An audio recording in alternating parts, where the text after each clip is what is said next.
Capítulo 10 A Cruz Prateada. Siegfried acordou já de espada na mão quando ouviu os cavalos agitados do lado de fora. Esperava encontrar o acampamento sob ataque, mas não eram homens que invadiam. Fogo! Viu a luz das chamas dançarem em sua barraca e ouviu os animais desesperados por escapar, mas nenhum grito de guerra ou som de lâminas sendo cruzadas. Nem mesmo gritos de aliados dizendo o que devia ser feito, afinal, os esqueletos nada dizem. Então vestiu sua brigantina e pegou seu escudo sem perder tempo.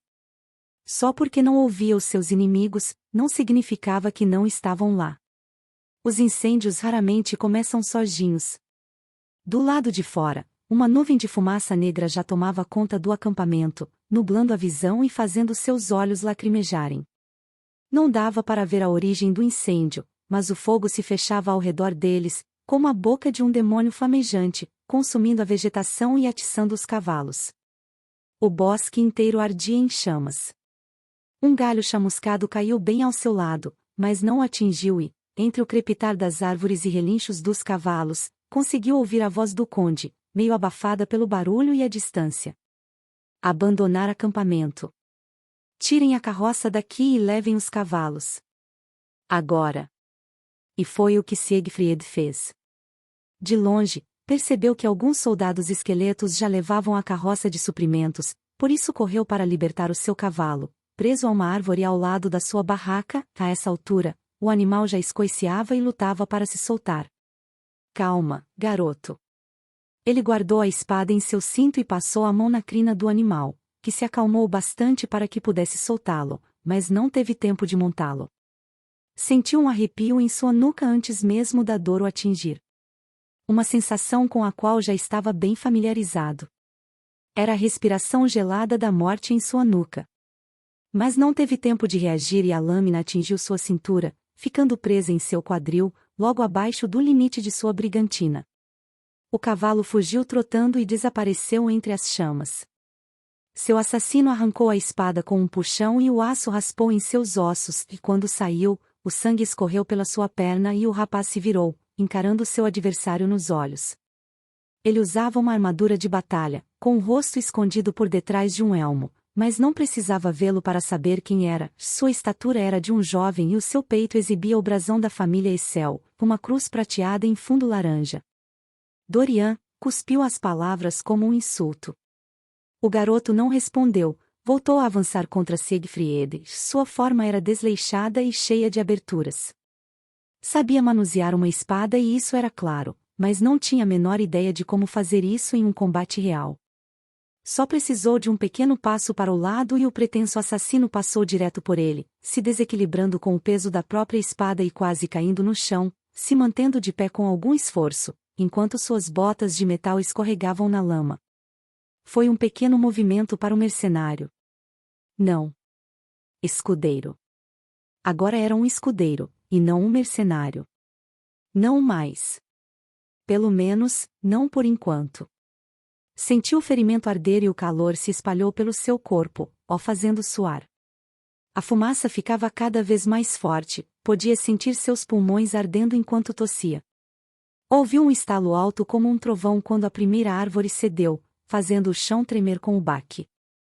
Cinzas e folhas em chamas choveram sobre eles conforme o incêndio se fechava ao seu redor com a promessa de engoli-los vivos. Mais árvores começaram a despencar, mas estas não estavam longe. Elas caíram ao seu redor e o escudeiro as evitou correndo para longe, quando a dor em sua cintura o derrubou bem debaixo de um tronco flamejante que crepitou e então cedeu. O rapaz rolou para o lado e conseguiu evitar que ele o esmagasse, mas o vento quente soprou em seu rosto e sentiu a sua pele arder. O bosque era um inferno de chamas. Mas aquele idiota parecia não se importar. Só notou Dorian em suas costas quando ouviu o tênue som da sua lâmina cortando o vento. A dor o paralisou quando tentou se esquivar e então viu o aço cintilando em um tom vermelho vivo. A imagem do seu crânio sendo aberta ao meio fez seu coração disparar. Não era uma visão do futuro, tampouco o medo de um novato. Era o resultado inevitável.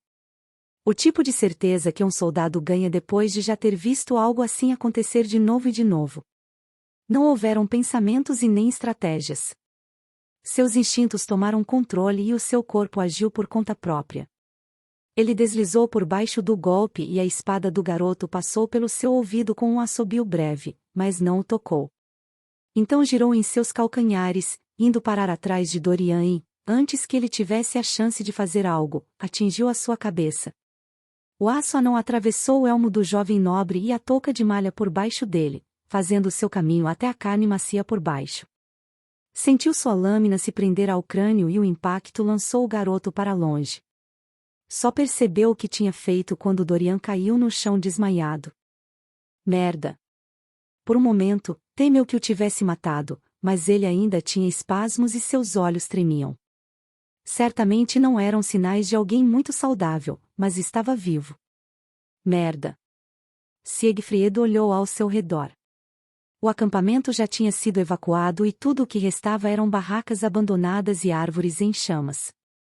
E a única coisa que ouvia era o crepitar das árvores e o barulho que seus galhos em chamas faziam ao cair no chão. Carregar Dorian noite adentro não foi fácil. Jogou fora a armadura do garoto na primeira oportunidade que teve e então tentou estancar o sangramento em sua cintura, enrolando um pedaço da blusa de seda dele em volta do seu ferimento, mas a umidade e o esforço não ajudavam. Quando finalmente encontrou um novo acampamento, seu rosto estava pálido, suado e os primeiros raios de sol já abriam caminho pela copa das árvores.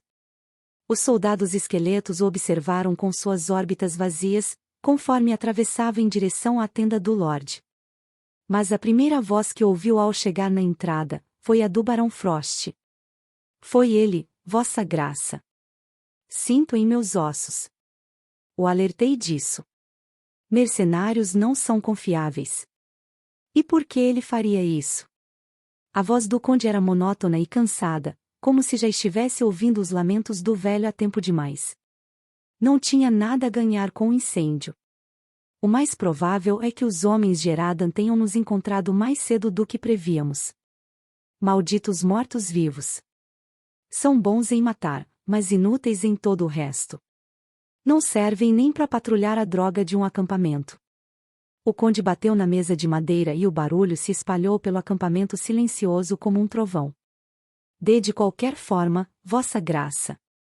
Dê-me a honra de trazer o traidor de volta. Se só preciso de alguns soldados.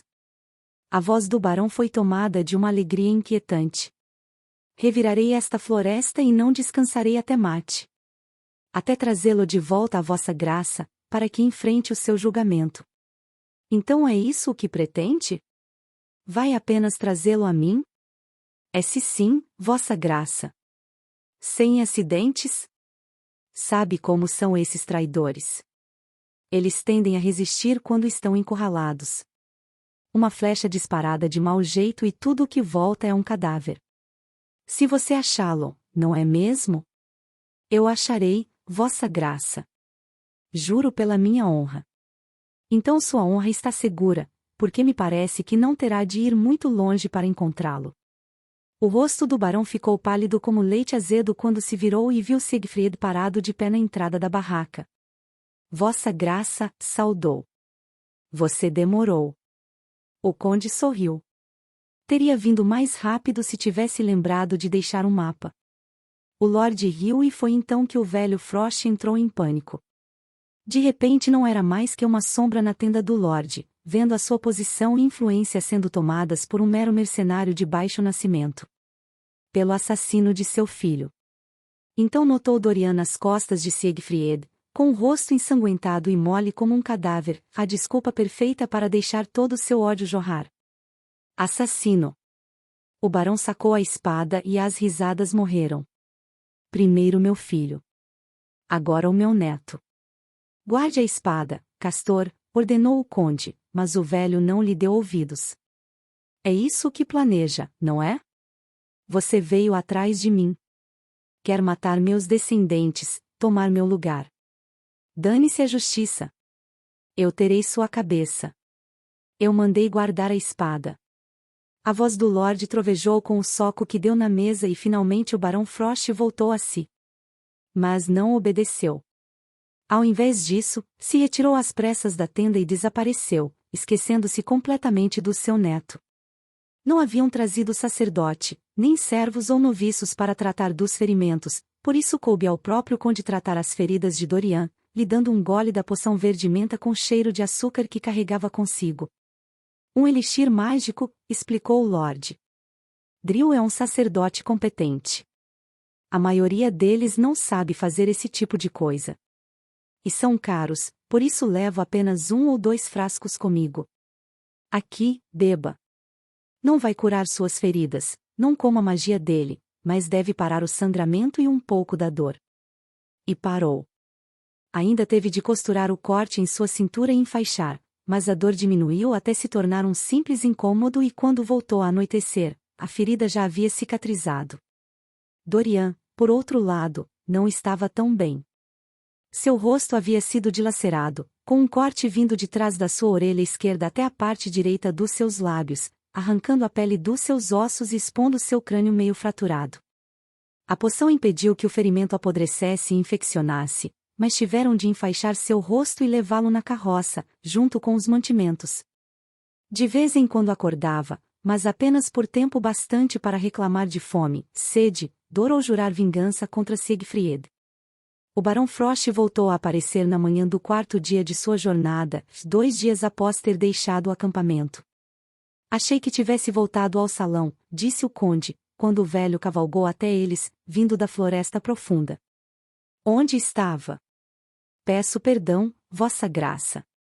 Foi rude da minha parte deixá-los de forma tão abrupta, mas não queria que me vissem em um estado tão patético, e quando me recompus, já haviam partido e custei achá-los. Juro pela honra de minha casa que isso não voltará a se repetir. Dorian está se recuperando bem, talvez queira vê-lo. Se vossa graça me permitir. O barão fez uma reverência e então trotou até o neto. Quando estava distante demais para ouvi-los, Siegfried se virou para o seu lorde e o questionou. Que merda acabou de acontecer? Parece que você não é mais o único que o velho quer morto.